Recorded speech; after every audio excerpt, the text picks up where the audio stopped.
We do want to bring you some breaking news as it's just coming in. We want to take you now to Riyadh, Saudi Arabia, where U.S. Secretary of State Marco Rubio is discussing an apparent breakthrough in talks with Ukraine on efforts to end Russia's invasion. Let's watch. And hopefully we'll take this offer now to the Russians, and we hope that they'll say yes, to peace. The ball's now in their court. And but again, the president's objective here is, number one, above everything else, he wants the war to end. And I think today Ukraine has taken a concrete step in that regard. We hope the Russians will reciprocate. Well, just to add to the Secretary's comments, the Ukrainian delegation today made something very clear, that they share President Trump's vision for peace. They share his determination to end the fighting, to end the killing, to end the tragic kind of meat grinder of people and national treasure that's happening on the front in Ukraine.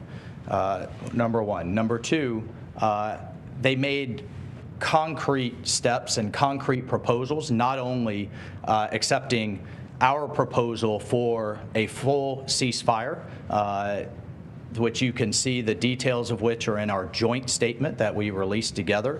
But we also got into substantive details on how this war is going to permanently end, what type of guarantees they're going to have for their long-term security and prosperity, but also really looking at what it's going to take to finally end this, the horrific fighting.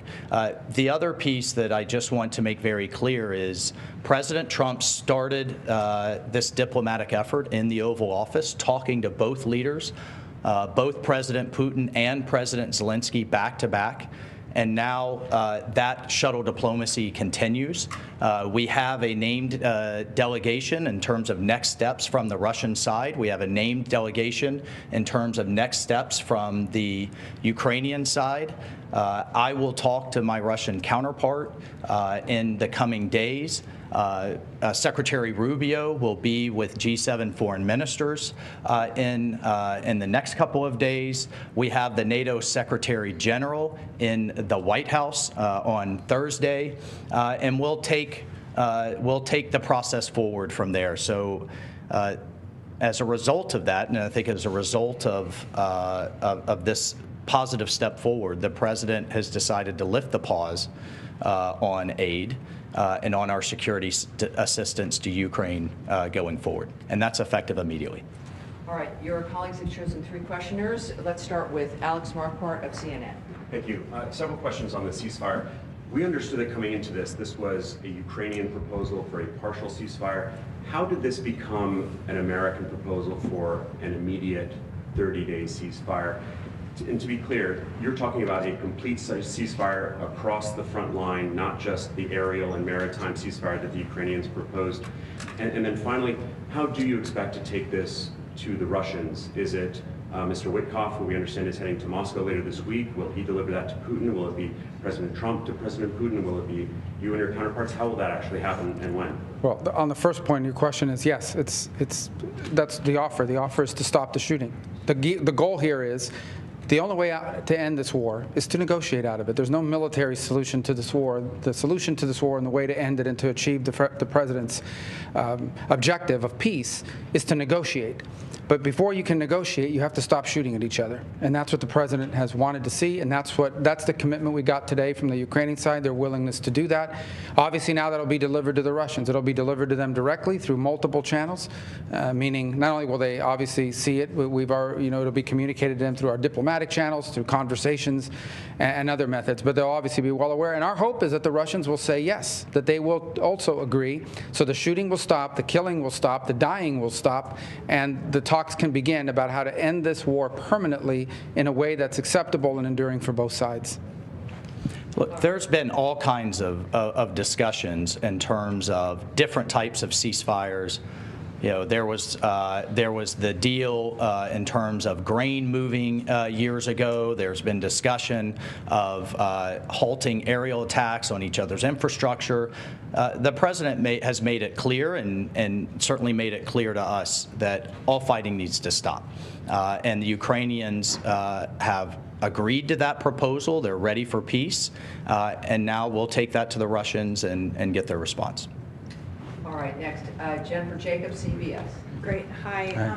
Are you expecting any goodwill gestures from Russia? Do you have a deadline in mind for when you're hoping for them to reciprocate on that? Those two things. Well, we're going to take the offer to them. We're going to tell them this is what's on the table. Ukraine is ready to stop shooting and start talking.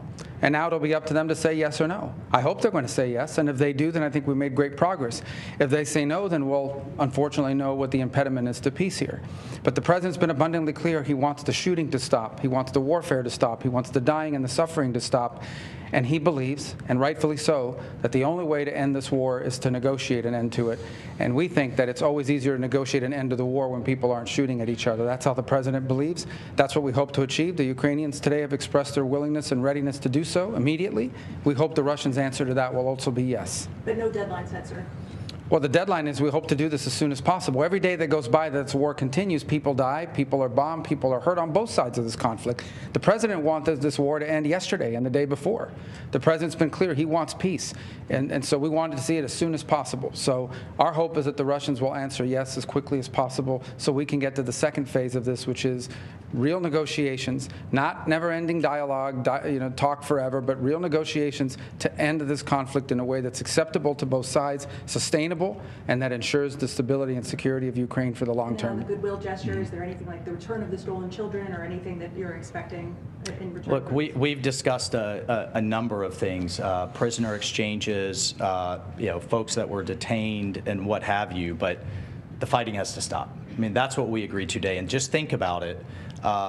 We've gone from if the war is going to end to now how the war is going to end, and this was an important first step, and that was under President Trump's leadership. He has literally moved the entire global conversation to where we had a very senior Ukrainian delegation with us today. We've had engagements with our Russian counterparts, and now it's how the war is going to end, and that's under President Trump's leadership. Just to answer your question one more time, the goal here is peace. That's the president's goal. The best goodwill gesture the Russians can provide is to say yes to the offer that the Ukrainians have made to stop the shooting, to stop the fighting, and get to the table. If they do that, that's the best goodwill sign we could see. Obviously, as part of that negotiation, as we're talking about how to end this conflict, there will be a lot of issues to unravel. Among them, not the least of which is the humanitarian concerns, the children, the prisoners of war, all the things that sadly come with these conflicts. But the number one goodwill gesture we could see from the Russians is to see the Ukrainian offer and reciprocate it with a yes. And next, for Reuters, Daphne Saladakis. Thank you so much. Could you clarify what security assistance will be resumed? Does this include the PDAs? And why wasn't the minerals deal signed today? What are the outstanding issues there? And if I may, is the relationship with Ukrainian President Zelensky back on track? Do you back him? Well, let me answer the second or the third. You had two, and then I'll let the security advisor talk about the defense and security assistance. On the second question, well, let me answer first on the minerals deal. As part of our communication today, that is something that was negotiated through our Treasury and his counterpart on the Ukrainian side. And so the president, and you see that expressed, both presidents will instruct the appropriate members of our governments to bring to finality the signature of the deal and the signature of this agreement. So that was communicated today, and that's going to happen. That was not the subject of our talks today. I thought I expressed that on our way in. We were here in pursuit of peace. That doesn't mean the minerals deal is not very important. It most certainly is, and we expressed that today in the statements we put out jointly, that the president, our respective presidents, have instructed the appropriate members of their governments to bring this to finality and to conclusion. The second part of your question was? Does the security assistance include? No, there was one after that. And the Zelensky relationship There we go. back on track? Yeah. What's back on track here, hopefully, is peace. That's what matters the most. I know everyone's looking for who likes this is serious stuff. Okay, this is not Mean Girls. This is not some episode of some television show. This is very serious. Today people will die in this war. They died yesterday, and sadly, unless there's a ceasefire tonight, they'll die tomorrow. The president wants that to stop. That's what he's interested in here. That's why we came here. That's why we're grateful for the Kingdom of Saudi Arabia hosting us here. And what we leave here with today is a commitment that the Ukrainians are ready to stop fighting. They're ready to stop the shooting so that they can get to the table and bring about peace for their country and for the world on the security. Well, I mean, I just can't echo enough. President Trump's president of peace. That's what he's demanding, and he's willing to take tough measures on all sides to drive that home. And in terms of the security assistance, it's the current presidential drawdown authority. I'll refer to the Defense Department on the eaches of what munition was where in the process, but it's the current PDA that will proceed to the Ukrainians. All right, everyone, thank you. Thank you. Thank you very much. Thank you.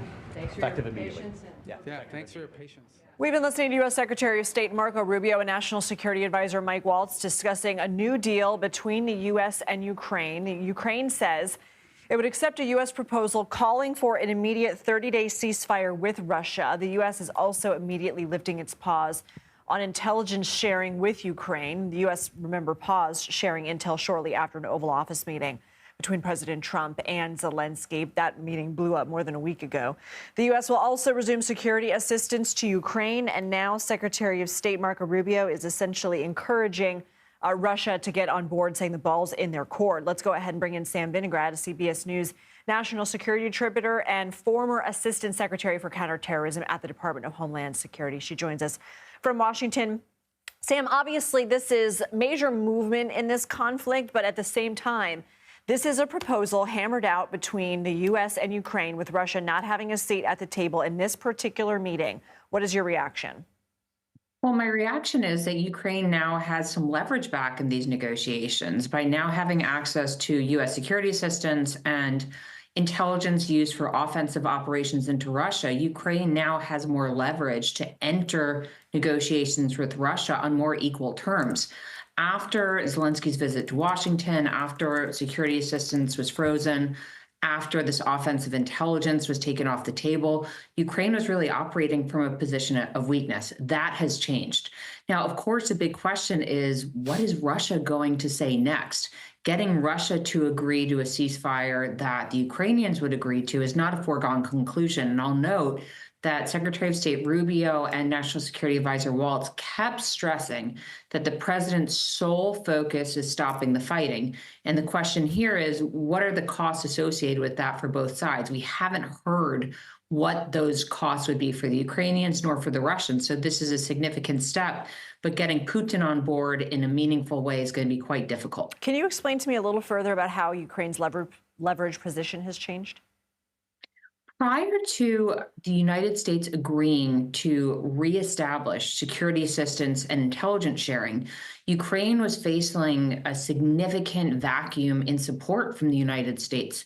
While European countries announced that they would step forward to provide more security assistance to Ukraine, it's not a one-for-one exchange. So absent billions of dollars in U.S. security assistance, Ukraine was going to lose really critical access to both funding as well as actual military assets, Lindsay, that the Europeans just could not replace. And from an intelligence perspective, not having access to U.S. intelligence that allowed Ukraine to strike inside of Russia made Russia feel most likely, the combination of those two things, like it had the upper hand in both the war against Ukraine and in any negotiations to try to resolve the conflict. So we also have reporting from our Charlie D'Agata that there will be an immediate resumption of the Presidential Drawdown Authority, which refers to roughly $3.8 billion in U.S. military aid. This has already been approved. So largely air defense systems, artillery, some support of Ukraine's F-16s. How significant is that? This is huge. And again, losing access to $3.8, almost $4 billion of U.S. security assistance for Ukraine so quickly was truly catastrophic in thinking about the tides of the war and who is going to have the upper hand just from a pure military conflict standpoint. Putting this back on the table shows that Ukraine will be able to hold territory in the way it has so far if Russia does not agree to come to the table in a meaningful way to stop the fighting. When these billions of dollars were taken off the table, Lindsay, Ukraine was viewed most likely as weak and highly vulnerable by Russia, which was not optimal from so many vantage points. So both regaining access to this $3.8 billion in security assistance, regaining access to U.S. intelligence, and having the U.S. by its side as it enters negotiations is going to be quite significant. both in terms of the situation on the ground in Ukraine, trying to hold territory, as well as walking into negotiations with the Russians on an actual ceasefire proposal. So, Sam, we know that the statement from the U.S. and Ukraine includes a snippet saying that each side, both delegations, agreed to name their negotiating teams and immediately begin negotiations toward an enduring peace. So this is an initial proposal and a step, but it appears to me that there is still quite a long way to go before we actually have a lasting 30-day ceasefire. There is a huge amount of runway between where we are today and a lasting 30-day ceasefire. However, absent this step in getting the Ukrainians on board and getting security assistance restarted and intelligence sharing restarted, we'd have an even longer runway. So I don't want to minimize the importance of this moment. I do want to stress that when we think about getting the Russians on board and getting them not just to name negotiators, that part is easy. I've dealt with the Russians on negotiations on various things, but getting them to show up in a way where they're really ready to talk substantively is going to take a lot of behind the scenes work. It's going to involve, most likely, if the administration is willing, a mixture of pressure, threats of additional sanctions and other punitive measures if Russia doesn't come forward, as well as a strong vision of what the peace could look like. So both positive and negative levers being pulled here, but that's going to take a lot of back channeling with the Russians that'll likely play out behind the cameras to get them to show up in a meaningful way. And remember, Russia broke 2 ceasefires already in Ukraine since the conflict started. So it's not just getting them to show up to the table, but getting them to show up in a way where they're actually committed to a lasting ceasefire. Sam, Secretary Rubio was asked why the minerals deal wasn't signed today. Give us a little bit of background on that. Also, the secretary said that was not the subject of today's talks. It says it's still important, but today's mission was in pursuit of peace. Does that surprise you? It surprises me a bit, but more from the Ukrainian perspective. This critical minerals deal would involve the United States having a stake in the development, really, of critical minerals in Ukraine and having most likely some kind of actual presence as part of the development of those minerals, which the administration has touted as its own kind of security guarantee. Because if the United States has a vested interest in Ukraine's critical minerals development, then the Russians would read that the United States was committed to Ukraine's stability and security. The Ukrainians have asked for more explicit security guarantees from the United States, but this critical minerals deal was viewed as a first step, as a very nice thing to have. And so I would have expected that getting this deal signed quickly would have been something that the Ukrainians would have wanted and something that the administration would have wanted, because Trump has also viewed this critical minerals deal as a way to get paid back for the almost $200 billion or so in security assistance that the United States has already provided to Ukraine. So I'm surprised that the Ukrainians didn't view signing this deal as a measure of a security guarantee. And I'm surprised that the Trump administration didn't want to get this agreement penned as soon as possible so that Trump could say that he will be paid, that the U.S. will be paid back for the security assistance we've already provided. But Rubio and Waltz did indicate that Bessent, the U.S. Secretary of the Treasury, could sign this deal relatively quickly. And Sam, then there's the whole Europe of it all. We know that Europe was left scrambling after some of the administration's moves in pausing Ukraine, pausing intelligence, with Ukraine stepping up their own contributions and not only their own defense spending, but aid to Ukraine as well. We know that they've had emergency meetings and summits, which President Zelensky has been a part of. So where did today's developments leave our European allies? I think today's developments have left our European allies in exactly the same place, Lindsay. This is not their first time dealing with the Trump administration, nor dealing with Vladimir Putin. And what I mean by that is President Trump could change his mind on these matters quite quickly. And what's important is ensuring that the Ukrainians have the support that they need so that Vladimir Putin can't march further into not just Ukraine, but into Ukraine and then elsewhere into Europe. So I would imagine that the Europeans will remain committed to the increases in defense spending that they've announced overall, as well as increased support to Ukraine, because they no longer view U.S. assistance to Ukraine as a non-negotiable for any U.S. administration. At the same time, they also know that Vladimir Putin is not exactly a trustworthy interlocutor. So this deal could fall apart for reasons wholly unrelated to Ukraine and completely related to Vladimir Putin. But Trump could choose to blame the Ukrainians for that, could withdraw support. So for all of those reasons, the Europeans will more than likely remain committed to enhanced defense spending and enhanced security assistance to Ukraine while these negotiations are ongoing. And maybe even committing to putting peacekeeping troops in Ukraine, right? They might. You know, you raise a great point, Lindsay, because the Europeans have previously said, both the French, President Macron, and Prime Minister Starmer have discussed as well, the presence of about 30,000 European boots on the ground peacekeeping forces as a security guarantee for Ukraine.